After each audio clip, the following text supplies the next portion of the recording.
মোদী সরকারের প্রথম বাজেটে বিশেষ গুরুত্ব স্বাস্থ্য শিক্ষায়। বাজেট থেকে পশ্চিমবঙ্গের বেশ কয়েকটি প্রকল্পের ঝুলিতেও এলো বরাদ্দ।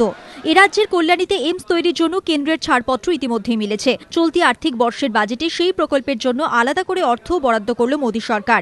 কেন্দ্রীয় অর্থমন্ত্রী জানিয়েছেন, পশ্চিমবঙ্গ, অন্ধ্রপ্রদেশ, বিদর্ভ এবং পূর্বাঞ্চলে 4টি এইমস তৈরি হবে, যার জন্য বাজেটে বরাদ্দ করা হয়েছে 500 কোটি টাকা।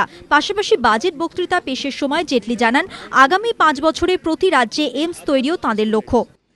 A plan to set up 4 more AIIMS institutions in Andhra Pradesh, West Bengal, Vidarbha in Maharashtra and Purvanchal is under consideration. I propose to set up rupees 500 crore for this.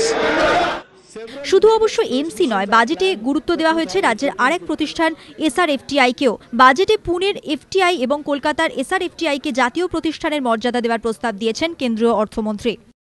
The Film and Television Institute Pune, the Satyajit Ray Film and Television Institute Calcutta are proposed to be accorded the status of institutes of national importance and national centers of excellence in animation, gaming. Special efforts will be set up.